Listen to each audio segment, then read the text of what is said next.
മംഗലോറയുടെ പുതിയൊരു വീഡിയോയിലേക്ക് എല്ലാവർക്കും സ്വാഗതം. അപ്പോൾ കേറ്റഡ് പരീക്ഷയ്ക്ക് വേണ്ടി ഇങ്ങനെ കട്ട വെയിറ്റിംഗിലാണ്. ഇന്നത്തെ ക്ലാസ്സിൽ നമുക്കറിയാം പ്രീവിയസ് ക്വസ്റ്റ്യൻ നോക്കി പോകുക എന്നുള്ളത് വളരെ ഇമ്പോർട്ടൻ്റ് ആയിട്ടുള്ള കാര്യമാണ് അല്ലേ. ഇപ്പൊ മുൻവർഷങ്ങളിൽ ചോദിച്ചിട്ടുള്ള ഗോൾഡൻ ചോദ്യങ്ങളുണ്ട്. ഗോൾഡൻ ചോദ്യങ്ങൾ എന്ന് പറയുമ്പോൾ ഒത്തിരി തവണ റിപ്പീറ്റ് ചെയ്ത് വന്നിട്ടുള്ള ഇനിയും ചോദിക്കാൻ സാധ്യതയുള്ള ചോദ്യങ്ങൾ. അതുകൊണ്ട് തന്നെ ഒരൊറ്റ ക്വസ്റ്റ്യൻ പേപ്പറിൽ അല്ല ഞാൻ എന്ത് ചെയ്യുന്നത്, ഇവിടെ ഡിസ്കഷൻ നടത്തുന്നത്. പല വർഷങ്ങളിൽ പല മാസങ്ങളിൽ വന്നിട്ടുള്ള കേറ്ററ്റിന്റെ ക്വസ്റ്റ്യൻ പേപ്പറിൽ നിന്ന് ഗോൾഡൻ ചോദ്യങ്ങളെയാണ് ഞാൻ ഇന്ന് കയ്യോടെ പിടിച്ചിട്ടുള്ളത്. അപ്പൊ ആ ഗോൾഡൻ ചോദ്യങ്ങളാണ് ഇന്ന് നിങ്ങൾക്ക് മുമ്പിൽ പറഞ്ഞു തരുന്നത്. അപ്പൊ കൃത്യമായിട്ട് ഇത് പഠിച്ചിട്ട് പോവുക കേട്ടോ. അപ്പോൾ നോക്കാം, സൈക്കോളജിയിലെ ഭാഗം തന്നെയാണ് നമ്മൾ ഡിസ്കസ് ചെയ്യുന്നത്. എല്ലാവർക്കും പ്രയാസം തന്നെയാണല്ലോ. സോ ഇന്നത്തെ നമുക്ക് മുൻവർഷങ്ങളിലെ ഗോൾഡൻ ചോദ്യങ്ങളിലേക്ക് പോകാം. നിങ്ങളൊന്ന് ആൻസർ ചെയ്യാൻ പറ്റുന്നുണ്ടോ എന്ന് ശ്രമിച്ചു നോക്കണം. ചിലതൊക്കെ നിങ്ങൾക്ക് കിട്ടുന്നതായിരിക്കും. എന്നിട്ട് എത്ര മാർക്ക് ടോട്ടൽ കിട്ടി എന്നുള്ളത് താഴെ നിന്ന് കമന്റ് ചെയ്യണം കേട്ടോ. ഓക്കെ, ഒന്നാമത്തെ ക്വസ്റ്റ്യൻ നോക്കാം. ഇത് കേട്ടിട്ട് ഒക്ടോബർ 2022. ഞാനൊരു വർഷവും കൂടി എഴുതിയിട്ടുണ്ട് കേട്ടോ, ഏതിലാണെന്നുള്ളത്. ഞാൻ വീണ്ടും പറഞ്ഞ ഒറ്റ ക്വസ്റ്റ്യൻ പേപ്പർ അല്ല, പല വർഷങ്ങളിൽ നിന്ന് വന്നിട്ടുള്ള ചോദ്യങ്ങൾ, ആവർത്തിച്ച് വന്നിട്ടുള്ള ചോദ്യങ്ങൾ തിരഞ്ഞെടുത്തിരിക്കുകയും ചെയ്തിട്ടുള്ളത്. അപ്പൊ എന്തായിരുന്നാലും പഠിച്ചിട്ട് പോകാം. ആൽപോർട്ടിന്റെ വ്യക്തിത്വ സവിശേഷതകൾ ഉൾപ്പെടാത്തത് ഏത്? ആൽപോർട്ടിന്റെ ട്രൈറ്റ് തിയറിയെ കുറിച്ച് നിങ്ങൾ പഠിച്ചിട്ടുണ്ടാവും. പഠിച്ചിട്ടില്ലെങ്കിൽ എന്തായിരുന്നാലും പഠിച്ചിട്ട് പോവുക. സാധാരണ ചോദ്യങ്ങൾ വരാറുണ്ട്. അപ്പോൾ അദ്ദേഹത്തിന്റെ ട്രൈറ്റ് തിയറി എന്ന് പറയുമ്പോൾ അതിൽ 3 കാര്യങ്ങളാണ് പ്രധാനമായിട്ടും പറയുന്നത്. അപ്പൊ താഴെ പറയുന്നതിൽ അത് ഉൾപ്പെടാത്തത് ഏതാണ് എന്നുള്ളതാണ് ക്വസ്റ്റ്യൻ വരുന്നത്. അപ്പോൾ എന്ത് ചെയ്യുക, നിങ്ങൾ ആൻസർ ചെയ്ത് നോക്കാം. എന്നിട്ട് ഞാൻ പറയുന്ന ആൻസറും നിങ്ങൾ പറയുന്ന ആൻസർ കറക്റ്റ് ആണോ എന്ന് നോക്കാം കേട്ടോ. Okay, cardinal trait, central trait, summative trait, secondary trait. ഇതിനകത്ത് ഞാൻ പറഞ്ഞ 3 ട്രൈറ്റുകളാണ് അദ്ദേഹം പ്രധാനമായിട്ടും പറയുന്നത്. അതായത് ഒന്ന് കാർഡിനൽ ട്രൈറ്റ് എന്ന് പറയുന്നത്, ഓക്കെ, കാർഡിനൽ ട്രൈറ്റ് എന്ന് പറയുന്നത്. 2 സെൻട്രൽ ട്രൈറ്റ് എന്ന് പറയുന്നത്. 3 സെക്കൻഡറി ട്രൈറ്റ്. ഇതാണ് 3 ട്രൈറ്റുകൾ പറയുന്നത് കേട്ടോ. അതില് പരീക്ഷയ്ക്ക് ഏറ്റവും ചോദിച്ചു വന്നിട്ടുള്ള ഒരു എന്താ പറയാ സിറ്റുവേഷൻ ചോദ്യം തന്നെ ചോദിക്കുന്ന ഒന്നാണ് കാർഡിനൽ ട്രൈറ്റ് എന്ന് പറയുന്നത്. കാർഡിനൽ ട്രൈറ്റ് എന്ന് പറഞ്ഞിട്ടുണ്ടെങ്കിൽ നമ്മളൊരു വ്യക്തിയെ കുറിച്ച് പറയുമ്പോൾ പെട്ടെന്ന് തന്നെ നമുക്ക് ഓർമ്മ വരുന്ന സംഭവം ഉണ്ടാവുമല്ലോ, അതാണ് ആ ഒരു സവിശേഷത. അതിനെയാണ് കാർഡിനൽ ട്രൈറ്റ് എന്ന് പറയുന്നത്. ഇപ്പോൾ നമ്മൾ ഉദാഹരണമായിട്ട് പെട്ടെന്ന് പറയുകയാണെങ്കിൽ ചാർലി ചാപ്ലിനെ കുറിച്ച് പറയുമ്പോൾ നമുക്ക് പെട്ടെന്ന് എന്താണ്, അദ്ദേഹം ഒരു കൊമേഡിയനാണ് അല്ലെ, ചിരിപ്പിക്കുന്ന ഒരാളാണ്, പെട്ടെന്ന് നമുക്ക് ഓർമ്മ വന്നു. ഒരു ഉദാഹരണം ഞാൻ പറഞ്ഞാണ്. അതേപോലെ തന്നെ ഗാന്ധിജിയെ കുറിച്ച് നമ്മൾ പറയുമ്പോൾ എന്താണ്, അഹിംസ, സത്യാഗ്രഹം, ഇത് പെട്ടെന്ന് ഓർമ്മ വരും. അങ്ങനെ ഒരു വ്യക്തിയെ കുറിച്ച് പറയുമ്പോൾ എന്താണ്, പെട്ടെന്ന് നമ്മുടെ മൈൻഡിലേക്ക് വരുന്ന ആ സ്വഭാവ സവിശേഷത ട്രൈറ്റിനെയാണ് നമ്മൾ കാർഡിനൽ ട്രൈറ്റ് എന്ന് പറയുന്നത്. അതല്ലാത്ത വേറെ ഗുണങ്ങളുണ്ടാകും, പക്ഷെ നമുക്ക് ആ വ്യക്തിയെ കുറിച്ച് പറയുമ്പോൾ പെട്ടെന്ന് ഓർമ്മ വരുന്ന ഒരു ട്രൈറ്റ് ഉണ്ടാവുമല്ലോ, അതിനെയാണ് കാർഡിനൽ ട്രൈറ്റ് എന്ന് പറയുന്നത് കേട്ടോ. അപ്പൊ ഇതൊന്ന് ഓർത്ത് വെക്കുക. പിന്നെ അതുപോലെ സെൻട്രൽ ട്രൈറ്റ്, സെക്കൻഡറി ട്രൈറ്റ്, ഇതൊന്ന് പഠിച്ചു വെക്കണം കേട്ടോ. നിങ്ങൾ പഠിക്കാത്തവരുണ്ടെങ്കിൽ തീർച്ചയായിട്ടും പഠിച്ചു വെക്കണം. ഞാൻ പറഞ്ഞല്ലോ, സൈക്കോളജിയുടെ മാത്രം ക്ലാസ് വേണമെങ്കിൽ നിങ്ങൾക്ക് കിട്ടും. എഡ്യൂക്കേഷൻ സൈക്കോളജി ഒരുപാട് പഠിക്കാനുണ്ട്. പക്ഷെ പരീക്ഷയ്ക്ക് നിങ്ങൾക്ക് ആവശ്യമായിട്ടുള്ള ഏറ്റവും പ്രധാനപ്പെട്ട ടോപ്പിക്കുകൾ പറഞ്ഞു തരുന്ന സൈക്കോളജിയുടെ ക്ലാസ് നമുക്ക് ഓൺലൈൻ ബാച്ച് അവൈലബിൾ ആണ്. ഇപ്പോൾ ജോയിൻ ചെയ്യാൻ താല്പര്യമുള്ളവർക്ക് എന്ത് ചെയ്യാം, നിങ്ങൾക്ക് ജോയിൻ ചെയ്യാവുന്നതാണ് കേട്ടോ. അപ്പോൾ ഇതിന്റെ കറക്റ്റ് ആൻസർ സി ആണ്. ഇതിനകത്ത് ഉൾപ്പെടാത്തത് സമ്മേറ്റീവ് ട്രൈറ്റ്സ് എന്ന് പറയുന്ന സംഭവമാണ് കേട്ടോ. അപ്പൊ ഈ കാർഡിനൽ ട്രൈറ്റും സെൻട്രൽ ട്രൈറ്റും സെക്കൻഡറി ട്രൈറ്റും ഓർത്തു വെക്കാൻ വേണ്ടി കുറച്ച് കോഡുകൾ നമ്മളവിടെ പറയുന്നുണ്ട്, ആ സവിശേഷതകൾ ഓർത്തു വെക്കാൻ വേണ്ടി. കാരണം ചോദ്യം ചിലപ്പോൾ ഇൻഡയറക്റ്റ് ആയിട്ടായിരിക്കും വരുന്നത്. അപ്പൊ അത് അങ്ങനെ തന്നെ പഠിച്ചു വെച്ചിട്ടുണ്ടെങ്കിൽ ഒരു കൺഫ്യൂഷൻ ഇല്ല. ഇത് 2022 കേട്ടിന് ചോദിച്ചിട്ടുള്ള ചോദ്യമാണ്. അടുത്ത ക്വസ്റ്റിലേക്ക് പോവുകയാണ്. ഇതും 2022 ഒക്ടോബറിൽ ചോദിച്ചിട്ടുള്ള ചോദ്യമാണ്. ഗസ്റ്റാൾട്ട് പഠന നിയമങ്ങൾ അനുസരിച്ച് പഠനം ഫലപ്രദമാകാൻ എന്ത് വേണം എന്നുള്ളതാണ്. ഗസ്റ്റാൾട്ട് സൈക്കോളജിയെ കുറിച്ച് പറയുമ്പോൾ എന്താണ് വേണ്ടത്? ആവർത്തിച്ച് പഠിക്കുമ്പോഴാണോ, കാണാതെ പഠിക്കുമ്പോഴാണോ, സമഗ്ര വീക്ഷണത്തിലൂടെ പഠിക്കുമ്പോഴാണോ, ശ്രമപരാജയങ്ങൾ പഠിക്കുമ്പോഴാണോ? ഏതാണ് ഗസ്റ്റാൾട്ട് നിയമം പറയുന്നത്? എന്താണ് കിട്ടിയിട്ടുണ്ടാവും അല്ലെ? സമഗ്ര വീക്ഷണത്തിലൂടെ പഠിക്കുമ്പോൾ. ഈ സമഗ്ര വീക്ഷണം എന്നൊക്കെ പറഞ്ഞാൽ എന്താണെന്ന് ചിന്തിക്കേണ്ട. ഗസ്റ്റാൾട്ട് സൈക്കോളജി ഇത്രേ ഉള്ളൂ, ഏതെങ്കിലും ഒരു പാർട്ട് മാത്രം പഠിച്ചിട്ട് കാര്യമില്ല. ഒരാളെ കുറിച്ച് അറിയാൻ മൊത്തത്തിൽ അറിയണം, മനസ്സിലാവട്ടെ. സമഗ്രമായി പഠിക്കണം. അയാൾ മൊത്തത്തിൽ അറിയുമ്പോഴാണ് ആ സംഭവം നമുക്ക് കൃത്യമായിട്ടുള്ളൊരു പഠനം നടക്കുന്നത്, നോളജ് കിട്ടുന്നത്. അതിലല്ലേ പാർട്ടായിട്ടുള്ള പഠനത്തിനല്ല, സമഗ്ര വീക്ഷണത്തിലൂടെയുള്ള പഠനത്തിനാണ് ഗസ്റ്റാൾട്ട് സൈക്കോളജി എന്ത് ചെയ്യുന്നത്, പ്രാധാന്യം കൊടുക്കുന്നത്. ഈ ഗസ്റ്റാൾട്ട് സൈക്കോളജിയിൽ ഏറ്റവും അധികം ആവർത്തിച്ച് വന്നിട്ടുള്ള ഒരു ടൈപ്പ് ഓഫ് ചോദ്യവും ഇത് തന്നെയാണ്. അപ്പൊ നിങ്ങൾ ഇങ്ങനെ ഓർത്താൽ മതി, സമഗ്രമായിട്ട് പഠിക്കുക, മൊത്തത്തിൽ പഠിക്കുക കേട്ടോ. പാർട്ടായിട്ട് പഠിക്കരുത്, മൊത്തത്തിൽ ഒരു കാര്യം മനസ്സിലാക്കാം. അപ്പോൾ ഇത് കേട്ടിട്ട് 2022 ചോദിച്ചതാണ്. സി ആണ് കറക്റ്റ് ആൻസർ. ഇനി മൂന്നാമത്തെ ചോദിക്കാം. ചുവടെ കൊടുത്തിരിക്കുന്നതിൽ സർഗാത്മകതയുള്ള അത് ക്രിയേറ്റിവിറ്റി ചൈൽഡിന് സവിശേഷതയാകാൻ ഏറ്റവും കുറവ് സാധ്യതയുള്ളത്. ശ്രദ്ധിക്കണം. ക്രിയേറ്റിവിറ്റി ചൈൽഡ് എന്ന് പറഞ്ഞാൽ തന്നെ നമുക്കറിയാം അല്ലെ, സർഗാത്മകതയുള്ള കുട്ടികളാണ്. അപ്പൊ അതിൽ താഴെ പറയുന്ന ഓപ്ഷനിൽ ഏറ്റവും കുറവ് സാധ്യത ആ കുട്ടിക്ക് ഉണ്ടാകാൻ സാധ്യത ഇല്ലാത്തത് ഏതാണെന്ന് ചോദിച്ചിട്ടുണ്ടെങ്കിൽ നമുക്ക് നോക്കാലോ. ക്രിയേറ്റിവിറ്റി എന്ന് പറഞ്ഞാൽ നമുക്കറിയാലോ, ഒരു പുതിയ ആശയം, ഒരു പുതിയ ഐഡിയ കൊണ്ടുവരുന്നതിന് ക്രിയേറ്റിവിറ്റി എന്ന് പറഞ്ഞാൽ ഭയങ്കര ക്രിയേറ്റിവിറ്റി ആണെന്ന് പറയും അല്ലെ. പുതിയൊരു കാര്യം കൊണ്ടുവരാം. ഇനി പഴയ കാര്യത്തിൽ തന്നെ തന്റേതായിട്ടുള്ള ഒരു കോൺട്രിബ്യൂഷൻ വെച്ചുകൊണ്ട് ഒരു സംഭവത്തെ മാറ്റിയെടുക്കുന്നതിന് നമുക്ക് എന്ത് പറയാം? ക്രിയേറ്റിവിറ്റി പറയാം. കോപ്പി അതേപോലെ കോപ്പി അടിക്കാന്ന് പറയാം. പക്ഷെ പഴയ സംഭവം അവന്റേതായിട്ടുള്ള കുറച്ച് കോൺട്രിബ്യൂഷൻ കൊടുത്ത് കൊണ്ടുവരുന്നതിനെയും നമ്മൾ എന്ത് പറയും? ക്രിയേറ്റിവിറ്റി എന്ന് പറയും. അപ്പൊ ആ കുട്ടിക്ക് എന്താ വേണ്ടത്? ഫ്ലുവൻസി, ഫ്ലെക്സിബിലിറ്റി, ഒറിജിനാലിറ്റി വേണം അല്ലെ. ഒഴുക്ക് വേണം, ആശയങ്ങളുടെ ഒഴുക്ക് ഉണ്ടായിരിക്കണം. ഒരു ആശയം പറഞ്ഞു കൊടുത്താൽ അതിനകത്ത് തന്നെ എന്താണ് മനസ്സും തങ്ങി നിൽക്കുന്ന കുട്ടിയാകാൻ പാടില്ല. ആശയങ്ങൾ ഇങ്ങനെ വേണം, ചിന്തകൾ ഇങ്ങനെ വേണം. പിന്നെയോ ഡൈവേർജൻ തിങ്കിങ് വേണം അല്ലെ. ഡൈവേർജൻ തിങ്കിങ് ഉണ്ടായിരിക്കണം. ഡൈവേർജൻ തിങ്കിങ് ഒരുപാട് മെനി സൊല്യൂഷൻ ആണ് പറയുന്നത് കേട്ടോ. ഒരുപാട് പരിഹാര മാർഗങ്ങൾ കിട്ടുന്നതാണ് ഡൈവേർജൻ തിങ്കിങ് എന്ന് പറയുന്നത്. ആ ചിന്തനം എന്ന് പറയുന്നുണ്ടെങ്കിൽ അതൊരു പ്രശ്നം വന്നിട്ടുണ്ടെങ്കിൽ വ്യത്യസ്തമായിട്ടുള്ള പരിഹാര മാർഗങ്ങൾ കണ്ടെത്താൻ പറ്റുന്നത്, അതാണ് ഡൈവേർജൻ തിങ്കിങ് എന്ന് പറയുന്നത്. അപ്പൊ അത് ഉണ്ടായിരിക്കണം, ഐഡിയ ഉണ്ടായിരിക്കണം, ഇന്നോവേഷൻ ഉണ്ടായിരിക്കണം അല്ലെ. ഇതൊക്കെ ഉണ്ടാകുന്നതാണ്. കുറവ് സാധ്യതകൾ കൺവേർജൻ തിങ്കിങ് ആണ് കേട്ടോ. കൺവേർജൻ തിങ്കിങ്, ഡൈവേർജൻ തിങ്കിങ്ങിന്റെ ഓപ്പോസിറ്റ് ആണ് കൺവേർജൻ തിങ്കിങ്. എന്താ പറയുക? ഡൈവേർജൻ തിങ്കിങ്ങിൽ മെനി സൊല്യൂഷൻസ് ആണ്, കുറെ പരിഹാര മാർഗങ്ങൾ ഉണ്ടെങ്കിൽ കൺവേർജൻ തിങ്കിങ് വരുമ്പോൾ എന്താണ്? ഒരൊറ്റ സൊല്യൂഷനേ ഉള്ളൂ, ഒരു പരിഹാര മാർഗം മാത്രമേ ഉള്ളൂ. അത് എല്ലാ കാലഘട്ടത്തിലും അങ്ങനെ തന്നെയാണ്. ഒരു പരിഹാര മാർഗം ഇല്ല അവിടെ. അതുകൊണ്ട് തന്നെ കൺവേർജൻ തിങ്കിങ് എന്ന് പറഞ്ഞാൽ ഇന്റലിജൻസ് ആണ് വരുന്നത്, ബുദ്ധി. കൺവേർജൻ തിങ്കിങ്ങുള്ള കുട്ടികൾക്ക് ഇന്റലിജൻസ് എന്ന് പറയും. മറ്റേത് ഡൈവേർജൻ തിങ്കിങ് ആണെങ്കിലോ ക്രിയേറ്റിവിറ്റി ആണ് വരുന്നത് കേട്ടോ. ഡൈവേർജൻ തിങ്കിങ്ങിന് ക്രിയേറ്റിവിറ്റി ആണ് വരുന്നത്. ഓക്കെ, ക്ലിയർ ആയല്ലോ? അപ്പോൾ കറക്റ്റ് ആൻസർ വരുന്നത് ഓപ്ഷൻ ഡി ആണ്. ഏറ്റവും കുറവ് സാധ്യതകൾ കൺവേർജൻ തിങ്കിങ് ആണ്. അടുത്ത ചോദ്യത്തിലേക്ക് പോകാം. ഇതും 2022 ചോദിച്ചിട്ടുള്ള ചോദ്യമാണ്.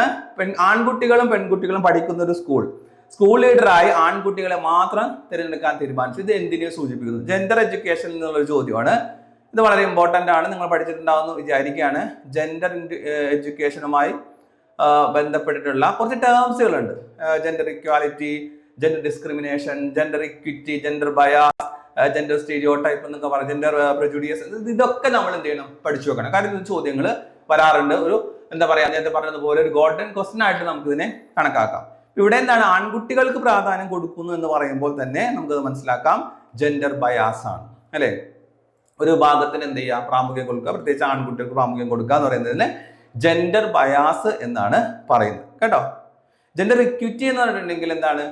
ആവശ്യങ്ങൾക്ക് ജെൻഡർ ഇക്വാലിറ്റി ഉണ്ട്, ജെൻഡർ ഇക്വിറ്റി ഉണ്ട്. ജെൻഡർ ഇക്വാലിറ്റി എന്ന് പറഞ്ഞിട്ടുണ്ടെങ്കിൽ എല്ലാവർക്കും ഒരേപോലെ കൊടുക്കുക, അതാണ് ജെൻഡർ ഇക്വാലിറ്റി എന്ന് പറഞ്ഞിട്ടുണ്ടെങ്കിൽ. ജെൻഡർ ഇക്വിറ്റി എന്ന് പറഞ്ഞിട്ടുണ്ടെങ്കിൽ എന്താണ്? ആവശ്യങ്ങൾക്കനുസരിച്ച്, നീഡ്സിനനുസരിച്ച് കൊടുക്കുക. ഉദാഹരണമായിട്ട് പറയുകയാണെങ്കിൽ എന്താണ്? ഒരു ക്ലാസ്സിൽ ഷോക്സ്, ഒരു ചെരുപ്പ് വിതരണം ചെയ്യാന്ന് വിചാരിക്കാം അല്ലെ. ആണിന് പെണ്ണിന് ചെരുപ്പ് വിതരണം ചെയ്യാണ്, ഒരേപോലെ കൊടുക്കുകയാണ്. അവിടെ സൈസ് ഒന്നും എല്ലാവർക്കും ഒരേ സൈസ് എന്ന് വിചാരിക്കാം. അതിനെയാണ് ജെൻഡർ ഇക്വാലിറ്റി എന്ന് പറയുന്നത്. പക്ഷെ ജെൻഡർ ഇക്വിറ്റി എന്ന് പറഞ്ഞാൽ അങ്ങനെയല്ല. എന്താണ്? അവരുടെ സൈസിനനുസരിച്ച് കൊടുക്കുക. അവിടെ ഷൂ കൊടുക്കുന്നുണ്ട്, എല്ലാവർക്കും ഷൂ കൊടുക്കുന്നുണ്ട്.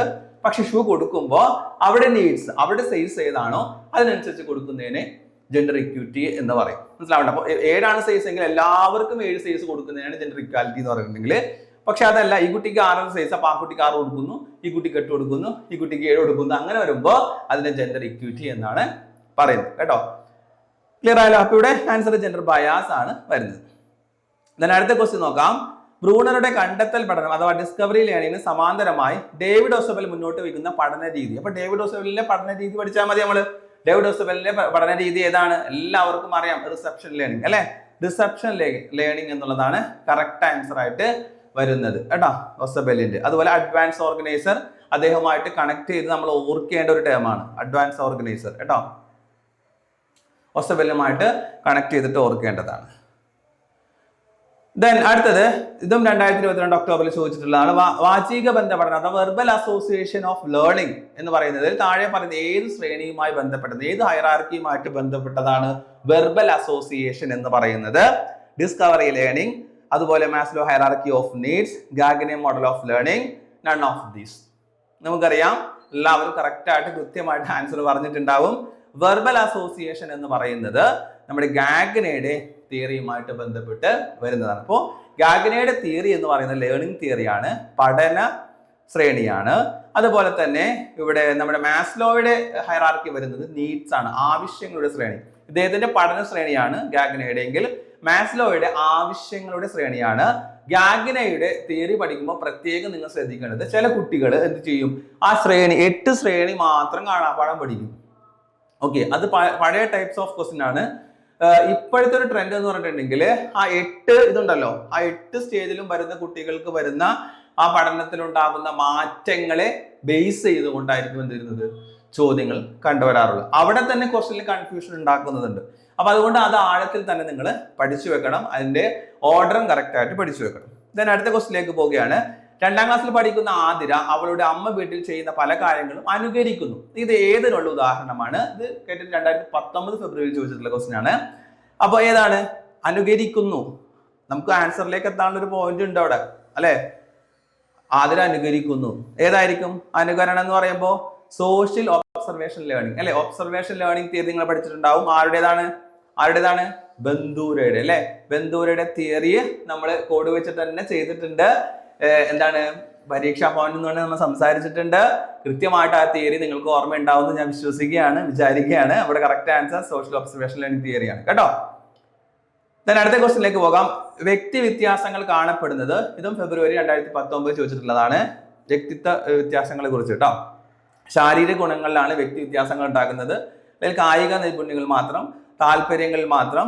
നമുക്ക് സിമ്പിൾ ആയിട്ടുള്ള ക്വസ്റ്റ്യൻ ആണ്, കാരണം എല്ലാത്തിലും ഉണ്ടാകും. ഇവയെല്ലാം ശാരീരികങ്ങളിൽ വ്യക്തി വ്യത്യാസങ്ങൾ ഉണ്ടാകാം, ഇൻഡിവിജ്വൽ ഡിഫറൻസ് ഉണ്ടാകാം, അതുപോലെ തന്നെ കായിക നൈപുണ്യങ്ങൾ ഉണ്ടാകാം, ഇൻട്രസ്റ്റ് ഉണ്ടാകാം, ഇതിനകത്തൊക്കെ എന്തുണ്ടാകാം, ഇൻഡിവിജ്വൽ ഡിഫറൻസ് ഉണ്ടാകാം. കറക്റ്റ് ആൻസർ ഇവയെല്ലാം. അടുത്ത ക്വസ്റ്റ്യനിലേക്ക് പോവുകയാണ്. സ്കൂളിലെ നിലവിലുള്ള ഫുൾ ടൈം കഴിയുന്നതിന് മുമ്പ് തന്നെ സുജേഷിന് തൊട്ടടുത്ത് ഉയർന്ന ക്ലാസ്സിലേക്ക് സ്ഥാനക്കയറ്റം നൽകി.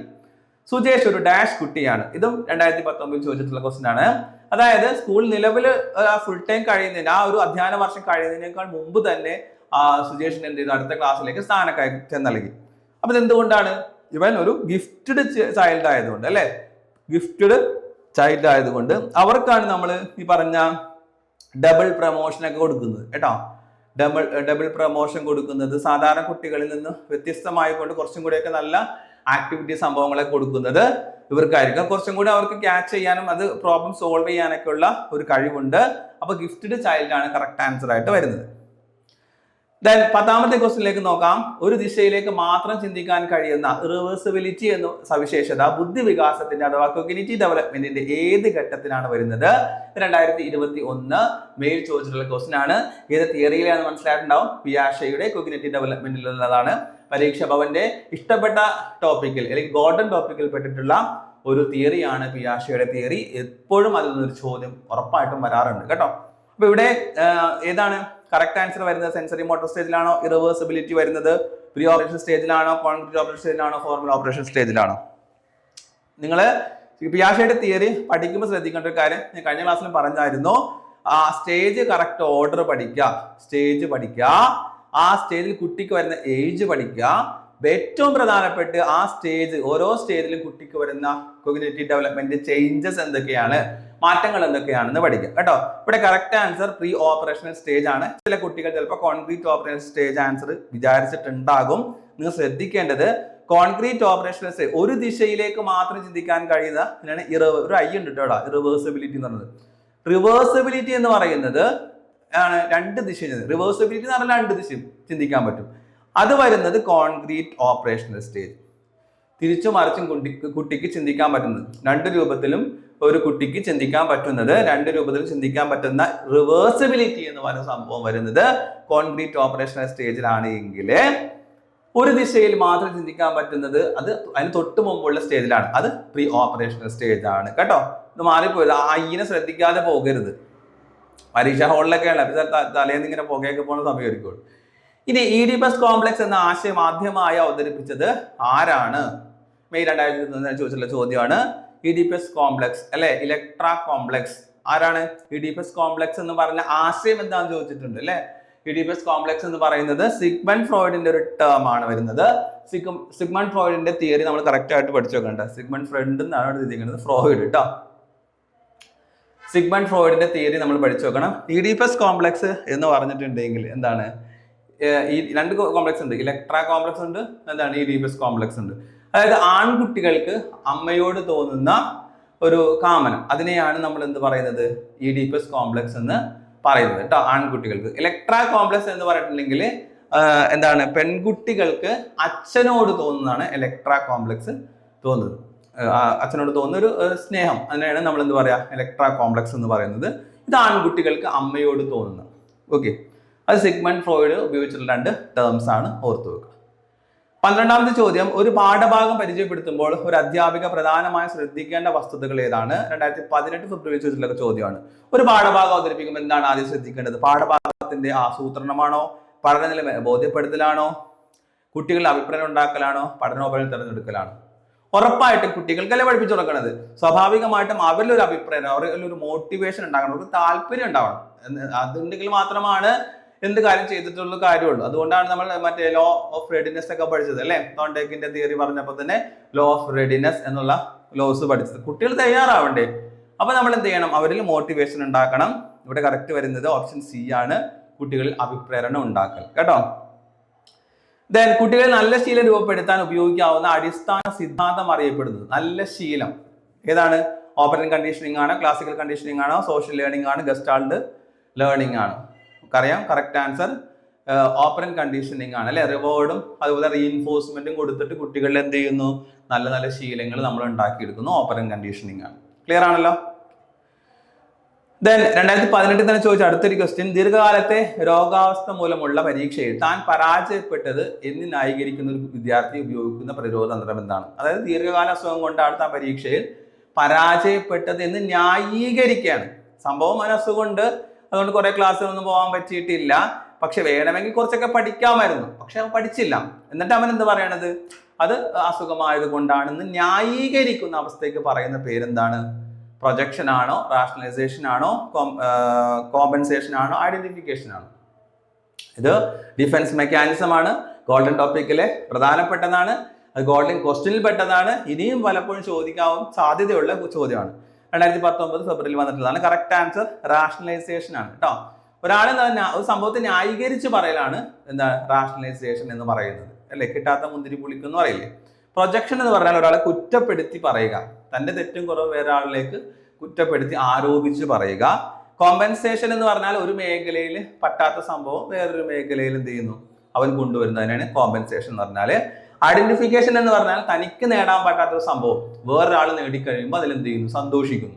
ഇപ്പൊ സച്ചിൻ സെഞ്ചുറി അടിക്കുമ്പോൾ നമ്മൾ ആഹ്ലാദിക്കുന്നു എന്ന് പറയുന്നത്, നമ്മൾ സന്തോഷിക്കുന്നു. യഥാർത്ഥത്തിൽ നമ്മളെല്ലാം സെഞ്ചുറി അടിച്ചത് സച്ചിനാണ്, മനസ്സിലാവണ്ടോ? അപ്പോൾ എന്ത് ചെയ്യുന്നു, വേറൊരാൾ തനിക്ക് നേടാൻ പറ്റുന്ന സംഭവം വേറൊരാൾ നേടിക്കഴിയുമ്പോൾ അതിൽ ആനന്ദം കണ്ടെത്തുന്ന പ്രതിരോധ തന്ത്രമാണ് എന്ത്, ഐഡന്റിഫിക്കേഷൻ. ഡീറ്റെയിൽ ആയിട്ട് കണക്ട് ചെയ്തിട്ടൊക്കെ പറയുന്നുണ്ട് കേട്ടോ. ഞാൻ ടൈം കുറവുകൊണ്ട് അതൊന്നും അന്നത്തേക്ക് കിടക്കുന്നില്ല. കോഴ്സ് നിങ്ങൾ ശ്രദ്ധിക്കാം, ടോപ്പിക് പഠിക്കാത്തവർ പഠിക്കാം. വൈഗോട്സ്കിയുടെ അഭിപ്രായത്തിൽ പഠിതാവിൽ ജ്ഞാന നിർമ്മിതി നടക്കണമെങ്കിൽ എന്ത് തരം രീതികളാണ് കൊടുക്കേണ്ടത്? വൈഗോട്സ്കിയുടെ തിയറി പച്ചവെള്ളം പോലെ പഠിച്ചാണ്. ഏത് പറഞ്ഞാലും വൈഗോട്സ്കിയുടെ തിയറി മറക്കില്ല. അത്രയും സിമ്പിൾ ആയിക്കൊണ്ട് ആ സ്റ്റോറിയിലൂടെ നിങ്ങൾക്ക് പറഞ്ഞു തന്നിട്ടുണ്ട്. സ്റ്റോറി എന്തുകൊണ്ട് പറയുന്നു വെച്ചിട്ടുണ്ടെങ്കിൽ ആ തിയറി ഓർക്കുന്നതിന് വേണ്ടിയാണ് കേട്ടോ. ഫെബ്രുവരി 2012 ചോദിച്ചിട്ടുള്ളതാണ്. ഞാൻ വീണ്ടും പറയുന്നു, സൈക്കോളജിയുടെ ക്ലാസ് ആവശ്യമുള്ളവർക്ക് കോണ്ടാക്ട് ചെയ്യാം. ഏറ്റവും ഇമ്പോർട്ടൻ്റ് ആയിട്ടുള്ള ടോപ്പിക്കുകൾ നിങ്ങൾക്ക് ഈ ഒരു ലാസ്റ്റ് നിമിഷം പഠിച്ച് മുന്നേറണം എന്ന് തോന്നുന്നുണ്ടെങ്കിൽ, അതിന് സ്കോർ ചെയ്യണമെന്ന് തോന്നുന്നുണ്ടെങ്കിൽ നിങ്ങൾക്ക് ആ ക്ലാസ്സിന്റെ ഡീറ്റെയിൽസ് ഒക്കെ അറിയാവുന്നതാണ് കേട്ടോ. സ്ക്രീൻ കാണുന്ന നമ്പറിൽ നിങ്ങൾക്ക് കോൺടാക്ട് ചെയ്യാം. ഇപ്പൊ ഇതേതാണ് ആൻസർ കിട്ടിയിട്ടുണ്ട്, എനിക്കറിയാം. സഹവർത്തിത പഠനമാണ് അല്ലെ. സഹവർത്തിത പഠനം, കൊളാബറേറ്റീവ് ലേണിംഗ്, അതുപോലെ കോപ്പറേറ്റീവ് ലേണിംഗ്, ഇതൊക്കെ എന്താണ്, സഹകരിച്ചുകൊണ്ടുള്ള സംഭവങ്ങളാണ്. അത് വൈഗോട്സ്കിയുമായിട്ട് ബന്ധപ്പെട്ടതാണ്. 16ാമത്തെ ക്വസ്റ്റ്യൻ, കുട്ടികളുടെ വിശകലനം പഠന വിഷമതകൾ ചെയ്യുന്നതിന് വേണ്ടി ഒരു അധ്യാപികയ്ക്ക് ഉപയോഗിക്കാവുന്നതാണ്. കുട്ടികളുടെ പഠന വിഷമതകൾ കേട്ടോ, ഇവിടെയാണ് വരേണ്ടത്, മാറിപ്പോയത് കേട്ടോ. കുട്ടികളുടെ പഠന വിഷമതകൾ വിശകലനം ചെയ്യുന്നതിന് വേണ്ടി ഒരു അധ്യാപികയ്ക്ക് ഉപയോഗിക്കാവുന്നത്. ഇവിടെയാണ് വിശകലനം വേണ്ടത്. ഓക്കെ, ഏതാണ് കുട്ടിക്ക് ലേണിങ്ങിലുള്ള കുറവുകള്, ന്യൂനതകള്, പോരായ്മകള്? നോക്കുന്നത്? അച്ചീവ്മെന്റ് ടെസ്റ്റ് ആണോ, ഡയഗ്നോസ്റ്റിക് ആണോ, പ്രാഗ്നോസ്റ്റിക് ആണോ? ഏതാണ് അത്? കറക്റ്റ് ആൻസർ ഡയഗ്നോസ്റ്റിക് ആണ് അല്ലെ. ഡയഗ്നോസ്റ്റിക് ആണ് നമ്മൾ ലേണിംഗിലുള്ള കുറവ്, പോരായ്മ, ന്യൂനതയൊക്കെ കണ്ടെത്തുന്നതിന് വേണ്ടി ഒരു അധ്യാപികയ്ക്ക് ഉപയോഗിക്കാൻ പറ്റുന്നത്. ഇനി അടുത്തത്, സ്വന്തം കഴിവുകളും പോരായ്മകളും മനസ്സിലാക്കാൻ കഴിവുള്ളതും തന്നോട് മറ്റുള്ളവരോടും ആരോഗ്യപരമായ മനോഭാവം നിലനിർത്താൻ കഴിവുള്ള കുട്ടിയിൽ പ്രമുഖമായി കാണപ്പെടുന്നത്. അതായത് സ്വന്തം കഴിവുകൾ അറിയാം, സ്വന്തം പോരായ്മകൾ അറിയാം, അത് മനസ്സിലാക്കാൻ കഴിവുണ്ട്. അതുപോലെ തന്നെ എന്താണ്? തന്നോട് മറ്റുള്ളവരോടും ആരോഗ്യപരമായി നല്ല രൂപത്തിൽ മനോഭാവം നിർത്താൻ സാധിക്കുന്നത്. ഏതാണ്? മൾട്ടിപ്പിൾ ഇന്റലിജൻസുമായി ബന്ധപ്പെട്ടതാണ്. ഗോൾഡൻ ടോപ്പിക്കിൽ ഇതാണ്, ഗോൾഡൻ ക്വസ്റ്റ്യൻ ആണ്, സെയിം വർഷം തന്നെ ചോദിച്ചിട്ടുള്ള ക്വസ്റ്റ്യൻ ആണ് കേട്ടോ. അപ്പൊ ഏതാണ്? ഇൻട്രാ പേഴ്സണൽ അല്ലെ, ഇൻട്രാ പേഴ്സണൽ ആണ് കറക്റ്റ് ആൻസർ വരുന്നത്. ഇൻട്രാ പേഴ്സണൽ ഇന്റലിജൻസ് എന്ന് പറഞ്ഞിട്ടുണ്ടെങ്കിൽ സ്വന്തത്തിന്റെ കുറവുകളും കഴിവുകളും ഒക്കെ അറിയാൻ പറ്റുന്നതാണ്. ഇന്റർ പേഴ്സണൽ എന്ന് പറഞ്ഞിട്ടുണ്ടെങ്കിൽ വേറൊരാളുമായിട്ട് കൃത്യമായിട്ട് സഹവസിക്കാനും ഇടപഴകാനും ഒക്കെ കഴിവാണ് എന്ന് പറയാ ഇന്റർ പേഴ്സണൽ കേട്ടാ. ഇന്റർ പേഴ്സണൽ, വേറൊരാളോട് സംസാരിക്കാൻ കഴിയുക, എന്താണ് കാര്യങ്ങൾ നേതൃത്വം കൊടുക്കാൻ പറ്റുക, ഇതൊക്കെ ഇന്റർ പേഴ്സണൽ ഇന്റലിജൻസ് ഉള്ള കുട്ടികൾക്ക് പറ്റും. ഇൻട്രാ പേഴ്സണൽ എന്ന് പറഞ്ഞാൽ സ്വന്തം കഴിവും കുറവും പോരായ്മയൊക്കെ അറിയുന്നു. ഡി ആണ് കറക്റ്റ് ആൻസർ. ഗാർഡനറുടെ മൾട്ടിപ്പിൾ ഇന്റലിജൻസ് എന്തായാലും പഠിച്ചിട്ട് പോകണം. ഇനി നവംബർ 2019 ചോദിച്ച ചോദ്യം, ഒരു തത്വത്തെ സംബന്ധിച്ച് കുറെ ഉദാഹരണങ്ങൾ നൽകിയ ശേഷം അധ്യാപിക കുട്ടികളോട് ഒരു നിഗമനത്തിൽ എത്തിച്ചേരാൻ ആവശ്യപ്പെടുന്നു. ഈ സമീപനത്തിന് പറയാവുന്നത് എന്താണ്? ഇവിടെ ഉണ്ട് ഇൻഡക്റ്റീവ് അപ്രോച്ച്, ഡിഡക്റ്റീവ് അപ്രോച്ച് എന്നുള്ളത് കുറെ മെത്തേഡുകൾ, ടീച്ചിങ് മെത്തേഡ്സ് നമ്മൾ പഠിച്ചു വെക്കേണ്ടതുണ്ട്. ഏറ്റവും പ്രധാനപ്പെട്ടതാണ് എന്ത്? ഇൻഡക്റ്റീവ്, ഡിഡക്റ്റീവ് എന്ന് പറയുന്നത്. ഇവിടെ ഉദാഹരണങ്ങളാണ് പറയുന്നത് അല്ലെ. അത് കണക്ട് ചെയ്ത് ഓർക്കാൻ സംഭവം നമ്മൾ പറഞ്ഞിരുന്നു, ഓർമ്മ ഉണ്ടാവും നിങ്ങൾക്ക് അല്ലെ. ഉദാഹരണങ്ങൾ പറയുമ്പോൾ കുട്ടികൾ ശ്രദ്ധിച്ചിരിക്കും, കുട്ടികൾക്ക് അറിയാവുന്ന കാര്യമാണല്ലോ. അതാണ് ഇൻഡക്റ്റീവ് അപ്രോച്ച് എന്ന് പറയുന്നത്. ബി ആണ് കറക്റ്റ് ആൻസർ ആയിട്ട് വരുന്നത്. 19ാമത്തെ ചോദ്യം, ഒരു അധ്യാപിക തന്റെ സഹപ്രവർത്തകരോടുള്ള ദേഷ്യം കുട്ടികളോട് പ്രകടിപ്പിക്കുന്നു. ഈ ഉദാഹരണം സൂചിപ്പിക്കുന്നത് എന്തിനാണ്? ഇതും ഡിഫൻസ് മെക്കാനിസവുമായിട്ട് ബന്ധപ്പെട്ട് വന്നിട്ടുള്ള ചോദ്യമാണ്. ഗോൾഡൻ ടോപ്പിക് ആണ്, ഗോൾഡൻ ക്വസ്റ്റ്യൻ ആണ്. 2019 നവംബറിൽ ചോദിച്ചിട്ടുള്ളതാണ്. ഏതാണ്? ഒരു അധ്യാപക സഹപ്രവർത്തകരോട് ദേഷ്യമുണ്ട്, പക്ഷെ തീർക്കുന്നത് കുട്ടിയോടാണെങ്കിൽ അതിനെയാണ് നമ്മൾ ഡിസ്പ്ലേസ്മെന്റ് എന്ന് പറയുന്നത്. കറക്റ്റ് ആൻസർ ഓപ്ഷൻ ഡി ആണ്, ഡിസ്പ്ലേസ്മെന്റ്. അടുത്ത ക്വസ്റ്റിലേക്ക് പോകാം. താഴെ പറയുന്നവയിൽ BF സ്കിന്നറിന്റെ സംഭാവന അല്ലാത്തത് ഏത്? ഇതും 2019 നവംബറിൽ ചോദിച്ചിട്ടുള്ള ക്വസ്റ്റ്യൻ ആണ്. ഏതാണ് സ്കിന്നറുടെ അല്ലാത്തത്? ഓപ്പറന്റ് കണ്ടീഷനിങ് നമുക്കറിയാം, ആരുടേതാണ്? സ്കിന്നറുടേതാണ്. റീഇൻഫോഴ്സ്മെന്റ് കണ്ടാൽ ഉടനെ സ്കിന്നറാണ്. പ്രോഗ്രാംഡ് ലേണിംഗ് ഇതുമായിട്ട് കണക്ട് ചെയ്യുന്നതാണ്, സ്കിന്നറുമായിട്ട് കണക്ട് ചെയ്യുന്നതാണ്. ഇൻസൈറ്റ് ലേണിംഗ് മാത്രം എന്താണ്? ഇവിടെ ബന്ധമില്ലാത്തതാണ് ഇൻസൈറ്റ് ലേണിംഗ് എന്ന് പറയട്ടോ. അപ്പോൾ ഈ ഉൾക്കാഴ്ച പഠനം മറ്റത് 3 ഇദ്ദേഹവുമായിട്ട് കണക്ട് ചെയ്താണ്. സ്കിന്നറുടെ തിയറി പറഞ്ഞപ്പോൾ വളരെ വ്യക്തമായിക്കൊണ്ട് തന്നെ നമ്മളത് പറഞ്ഞിട്ടുണ്ട്. ഓക്കെ, അപ്പോൾ നമ്മൾ മുൻ വർഷങ്ങളിലെ ഒരൊറ്റ ക്വസ്റ്റ്യൻ പേപ്പർ ഫോളോ ചെയ്യാതെ മുൻ വർഷങ്ങളിൽ വന്നിട്ടുള്ള ഗോൾഡൻ ക്വസ്റ്റ്യൻസ് ആണ് നമ്മൾ എന്ത് ചെയ്തത് ഡിസ്കസ് ചെയ്തുകൊണ്ടിരിക്കുന്നത്. അപ്പോൾ ഇതൊക്കെ എന്തായാലും പഠിച്ചു പോകുക. ഇതുമായി ബന്ധപ്പെട്ട് വരുന്ന ടോപ്പിക്കുകളും നന്നായിട്ട് പഠിച്ചു പോകുക. എത്ര മാർക്ക് സ്കോർ ചെയ്യാൻ പറ്റി എന്നുള്ള താഴെ എല്ലാവരും കമന്റ് ചെയ്യണം കേട്ടോ. പറയാലോ എത്രത്തോളം നിങ്ങൾ പഠിച്ചിട്ടുണ്ടെന്നുള്ളത്.